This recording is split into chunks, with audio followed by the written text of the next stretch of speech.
para a gente pensar os nossos fazeres na saúde, os nossos fazeres em vários espaços em que nós talvez estejamos presentes, nos espaços de atenção psicossocial. E aí os lugares, os saberes e as práticas mudam, não estão mais naquelas instituições clássicas. Mas as estratégias de individualização, será que mudam? Que foram efetivadas lá atrás de um certo modo, hoje será que nós estamos mudando essas práticas, mudando essas estratégias? Como nós temos construído saberes e práticas de saúde e estratégias psicossociais? Ou nós temos atentado para o doente e a doença, para os vulneráveis e os desestruturados?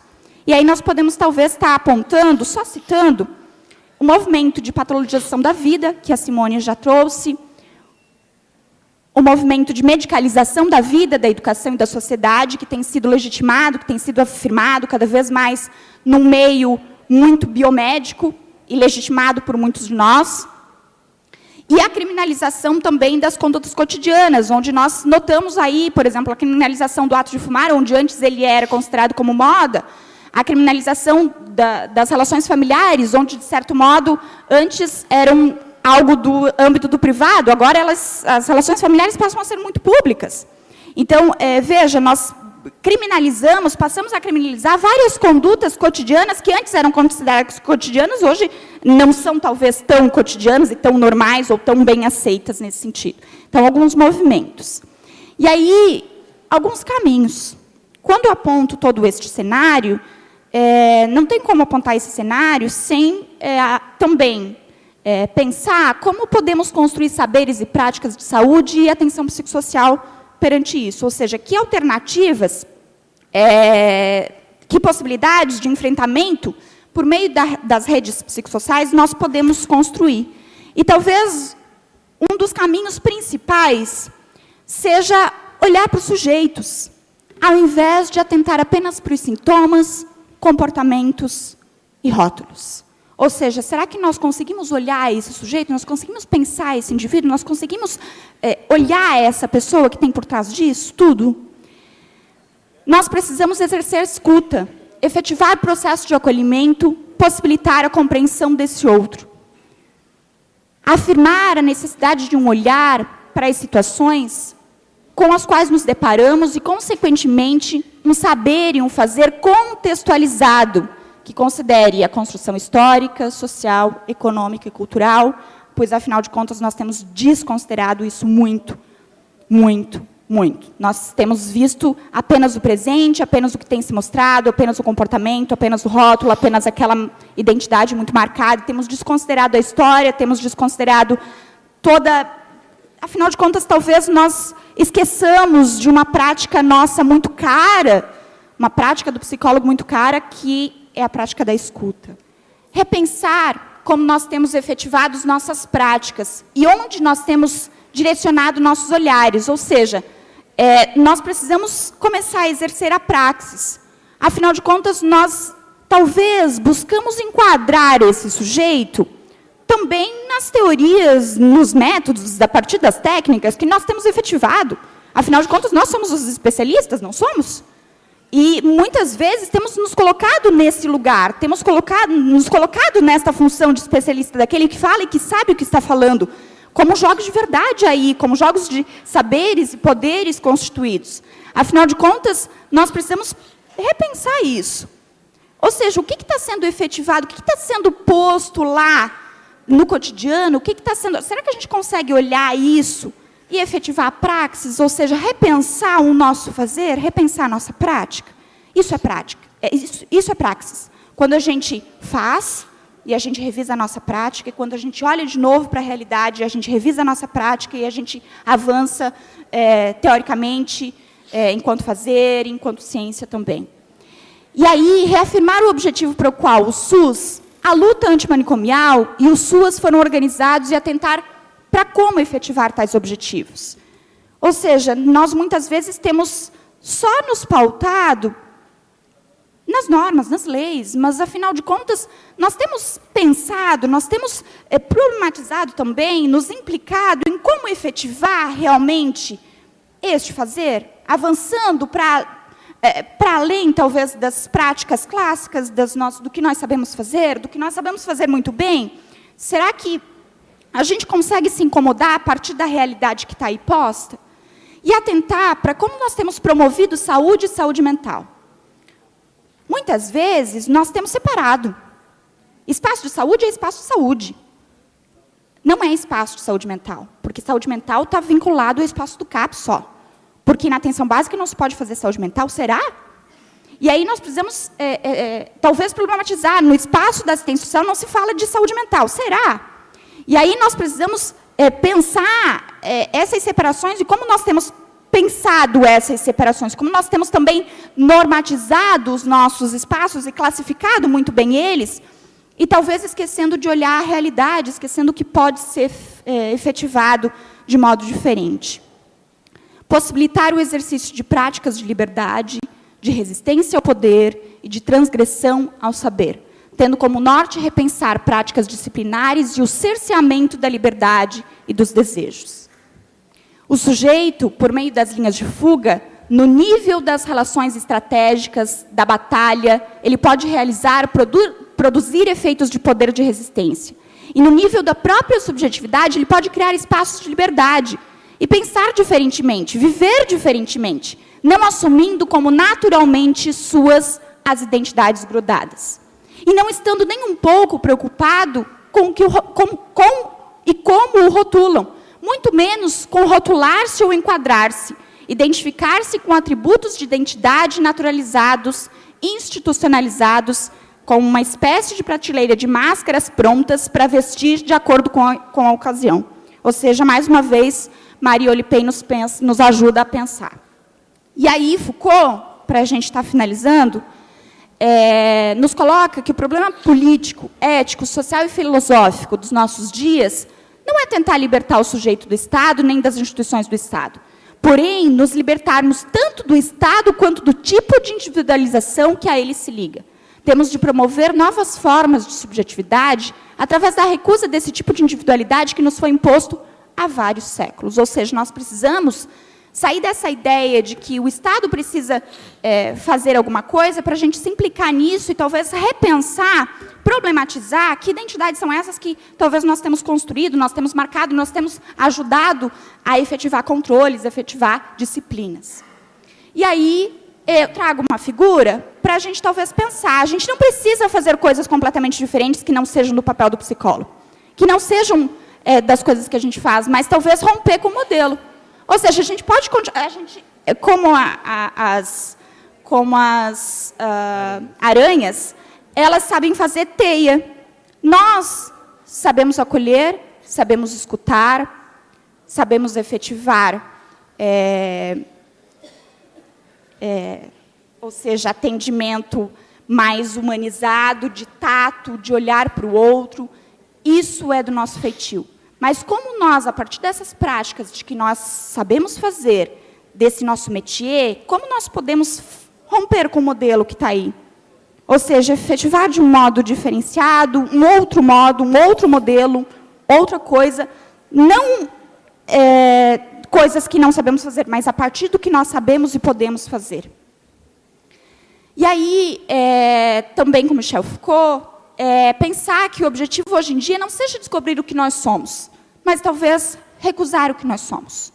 E aí eu trago para pensar isso a campanha de 2013 do Conselho Federal de Psicologia, de outras instituições que têm trazido o lema de 2013 da luta antimanicomial: se não nos deixar sonhar, não deixaremos dormir. Ou seja, talvez a gente tenha que justamente atentar para esses sonhos. Que sonhos são esses? Que se dão justamente em espaços de resistência, em linhas de fuga, em transgressões. Tá? Ou seja, o que tem aí de sonho e que não nos tem deixado dormir, e talvez, se nos deixarem dormir, a gente não mais se incomode, e enquanto a gente se incomodar, talvez a gente pode efetivar alguma coisa, alguma prática, algum saber que possa ser considerado como efetivo. a partir da fala da Elis, né, que nos faz pensar um pouco sobre a sociedade que a gente vive, assim como os demais que aqui falaram anteriormente, sobre a sociedade de consumismo e também né, de medicalização. A gente vai ampliar essa discussão para o espaço do trabalho, né, com a fala do professor Dr. Roberto Cruz, com trabalho de saúde mental e atenção psicossocial. O professor Dr. Roberto Moraes Cruz é psicólogo, especialista em avaliação psicológica, ergonomia e gestão de recursos humanos, mestre em educação e trabalho, doutor em engenharia de produção e ergonomia pela UFSC, com pós-doutoramento em métodos e diagnósticos em Barcelona. Atualmente é professor pesquisador do departamento e do programa de pós-graduação em psicologia da Universidade Federal de Santa Catarina, coordenador do laboratório de fator humano da UFSC, com ênfase em pesquisa e assessoramento em psicologia do trabalho, saúde ocupacional, métodos de diagnóstico e avaliação em saúde e desenvolvimento humano. Bom, eu já estou ficando acostumado a ser o último a falar em congresso de saúde mental.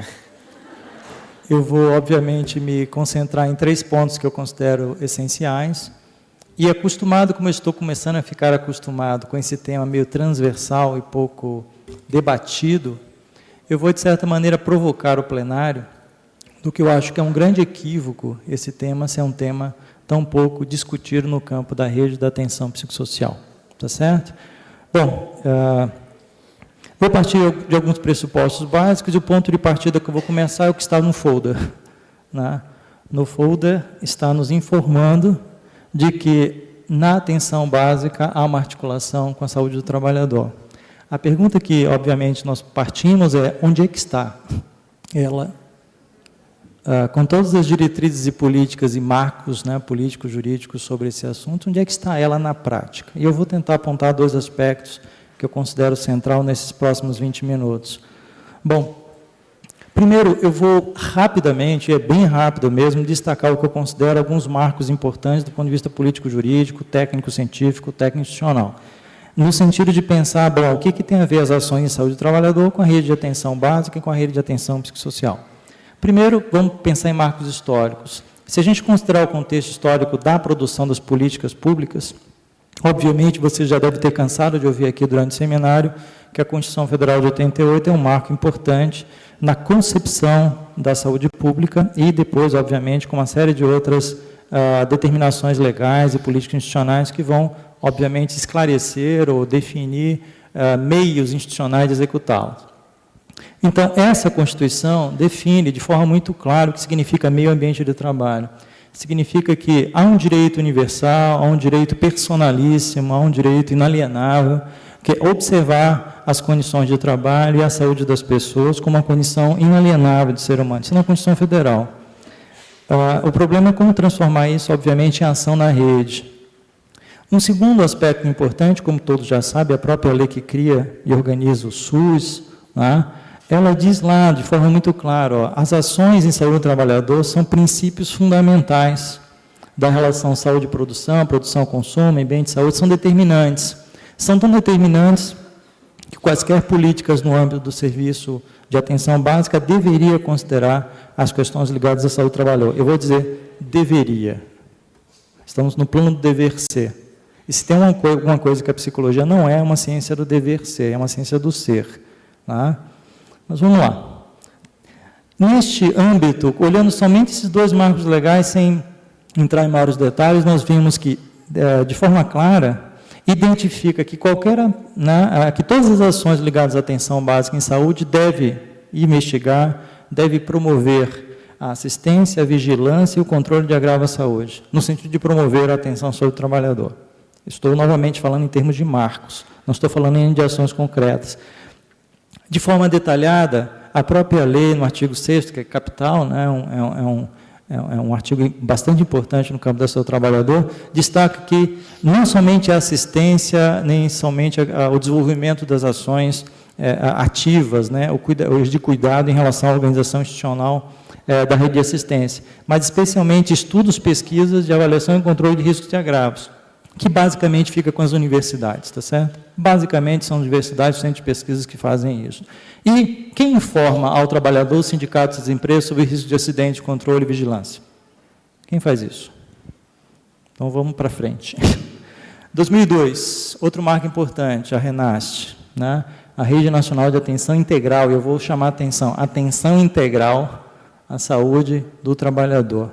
Essa rede foi muito importante porque cria um mecanismo político institucional básico de desenvolvimento da vigilância, da assistência e vigilância do trabalhador, que é o SEREST. Né? Infelizmente, há muitos SERESTs no Brasil, mas, infelizmente, essa realização dessa ação ela é muito tímida. Não é? Aliás, quase inexistente na própria Santa Catarina. E não é por falta de propostas, tá? Até de protocolo de saúde mental já tentamos, mas é difícil. Né? A burocracia do Estado e das prefeituras em realizar as ações definidas como política nacional acabam incorporando e restringindo essas ações. Muito bem. Em 2004, 2006, aí surge uma série de políticas nacionais de saúde do trabalhador, o Pacto para a Saúde, e, no final das contas, acaba definindo o que a Constituição já estava dizendo que era capital. Atenção primária significa organizar as ações em saúde do trabalhador, que é uma função do SUS, tá? Que deveria ser uma função do SUS. Portanto, eu vou colocar, me permita colocar o mental entre parênteses, né, Alice? Porque, assim, a gente fala muito em saúde mental, e eu fico me perguntando, sempre me pergunto qual a saúde que não é, né? Então, eu vou colocar entre aspas, e a partir de agora vou usar em aspas, não, em parênteses, e eu me pergunto por que a gente continua chamando de saúde mental, né, nesse sentido, no nosso corpus teórico, corpus metodológico. E, para isso, eu vou chamar a atenção da última pesquisa da Organização Internacional do Trabalho. Está ali, ó. O trabalho está se convertendo em um fator determinante, gerador de quadros neuróticos e desestabilizadores da saúde mental. O último relatório de 2010. Em muitos países do mundo, inclusive com uma classificação sobre esses quadros. Muito bem. Olhando para as práticas profissionais, e agora olhando para efetivamente as ações dos profissionais no campo da saúde, o que a gente vê? O que a gente encontra nas organizações públicas e privadas que vão ser, obviamente, fontes, receptáculos da atividade dos profissionais da rede de atenção? O que chega até nós e que a gente não consegue avaliar direito? 3 aspectos básicos. Culturas públicas e privadas patologizadoras, são culturas de patologização da vida, estão nas culturas do trabalho, nas redes de cuidado ou descuidado, na falta de transparência, né? No descuidado gerados pela própria indigestão do trabalho, né? É uma gestão, mas pode ter indigestão, públicas e privadas, né? Servidor públicos e trabalhadores da iniciativa privada, que façam com que a gente se descuide de vários aspectos importantes do processo de trabalho, ritmos, pausas, sistema de carga de trabalho, grau de responsabilidade. E, além disso, obviamente, todo o descontrole da vigilância da assistência à saúde. Atenção em saúde, no campo das organizações públicas e privadas, é um horizonte bastante distante. Eu faço parte de uma organização pública, servidor público, há 16 anos, e fiz um exame periódico, quando entrei. Só para ter clareza de como há uma relação muito distante entre uma política de ação em saúde do trabalhador e, efetivamente, ações em saúde do trabalhador. E, obviamente, estou querendo agora chamar a atenção de como isso chega nas conferências de saúde mental, ainda também de forma subliminar. E, obviamente, a saúde do trabalhador acaba sendo prejudicada do ponto de vista da vigilância. Muito bem.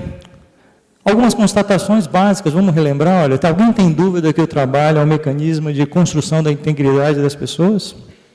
Será que os psicólogos ainda têm dúvida de que o trabalho ainda é uma fonte de referência social e psicológica à integridade dos seres humanos? Alguém tem alguma dúvida disso? Será que o fato de ser uma referência à integridade, o trabalho não é mobilizador de processos objetivos? E, portanto, o trabalho é um determinante da saúde? Se o trabalho é determinante da saúde, nós não precisamos desenvolver ações de controle e vigilância? E se o trabalho é determinante da saúde, a gente não precisa verificar que, quando a saúde é comprometida pelo trabalho, passemos a interpretar a saúde como uma condição de trabalho? E se a saúde é uma condição de trabalho, uma vez ela sendo prejudicada, incapacita pessoas, e se as pessoas se incapacitam, o que eu faço com elas? Jogo no lixão do INSS. Né? Jogam no lixão do INSS, que é o grande receptáculo dos incapazes e infelizes trabalhadores. Né? Esse é o nosso lixão. Né? Vocês conhecem algum programa de reabilitação profissional? No estado de Santa Catarina? Sabe que responsabilidade é do INSS fazer isso, né? Como é que faz isso no Brasil, né? Reabilitar as pessoas para a vida, portanto, reabilitar para o processo de integridade. Eu vou dar um exemplo de uma pesquisa que eu acabei de entregar, o relatório técnico, ao Ministério Público do Trabalho, uma pesquisa financiada pelo Ministério Público do Trabalho, que se chama Perfil de Agravio à Saúde dos Trabalhadores em Santa Catarina.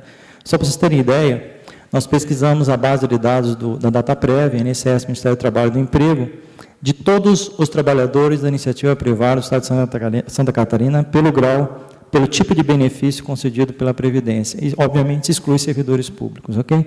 Eu vou destacar o aspecto dessa pesquisa para dizer o seguinte: nós avaliamos 12 grandes setores da ocupação econômica do Estado de Santa Catarina. Significa esses que estão aí, desde aves, abaixo de aves e suínos até atividade de atendimento hospitalar. Todos os benefícios concedidos no país. Isso significou 3 anos de constituição de uma base de dados a partir dos extratos Dataprev. Só para dar uma ideia para vocês, porque eu não vou conseguir dizer muita coisa aqui nesse período rápido, nós pesquisamos na nossa base, só de trabalhadores afastados por doença do trabalho, essa é a nossa base, tá? 452.129 pessoas é a nossa base. A quantidade de dados é tão grande que não roda no notebook, tá? Precisa de um mainframe para rodar. Então, trabalhamos de 2005 a 2011, observando a tendência do agravo à saúde do trabalhador em Santa Catarina. Devolvemos essa pesquisa agora em abril ao Ministério Público do Trabalho, num seminário. Só para dar uma ideia para vocês, vou pegar um exemplo. Né? Abate de aves, suínos e outros pequenos animais, é o chamado KINAI, né? A classificação da atividade econômica. Vou dar um exemplo para vocês. 19 mil e quebrados de afastamento nos últimos anos, uma média de 2.767 afastamentos só nesse setor.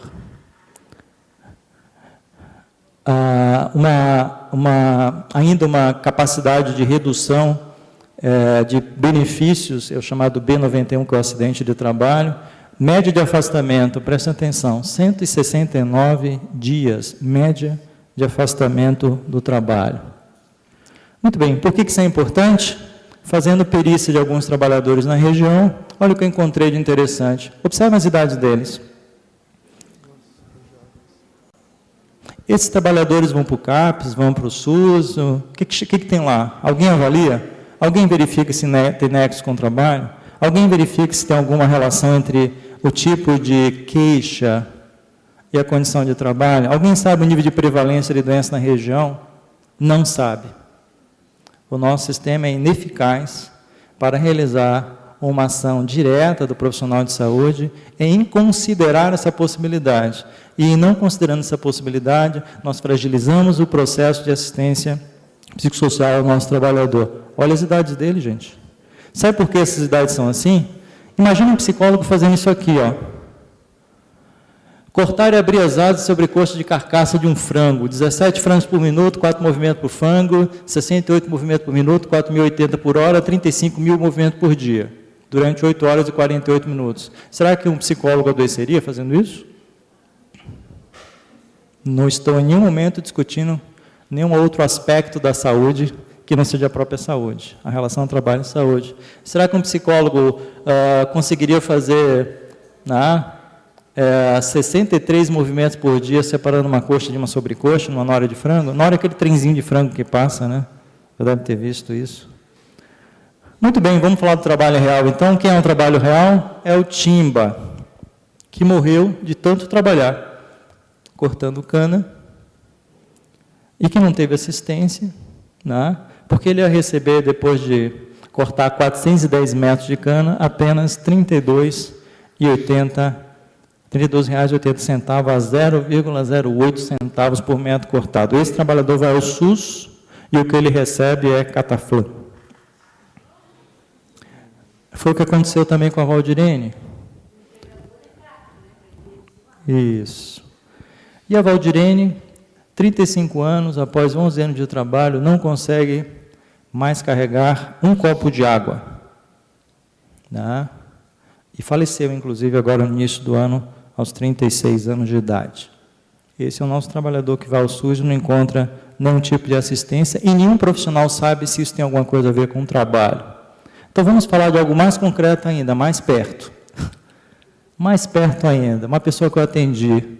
Mulher, 31 anos, história de afastamento do trabalho, relata que tem sofrido com carga de trabalho excessiva, responsabilidades que não consegue satisfazer, apresenta atestado médico e psicológico, um CID M75, tendinite de ombro, F32, depressão e 41, ansiedade. E daí?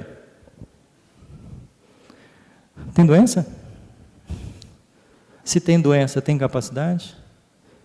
Se tem capacidade, está relacionado ao trabalho?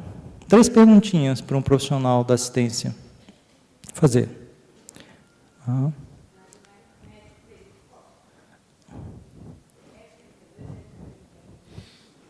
Vamos lá, vamos discutir isso aí. Qual é a atividade dessa pessoa? O que vocês imaginam que é? Ó, quem vocês acham que é essa pessoa? Qual a atividade de trabalho dela?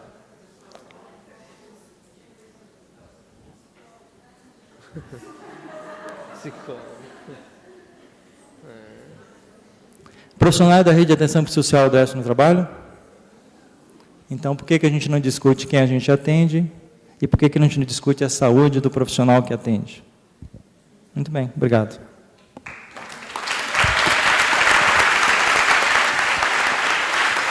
Antes de abrir, né, para os questionamentos, eu só vou tecer alguns comentários sobre o que foi produzido aqui na mesa.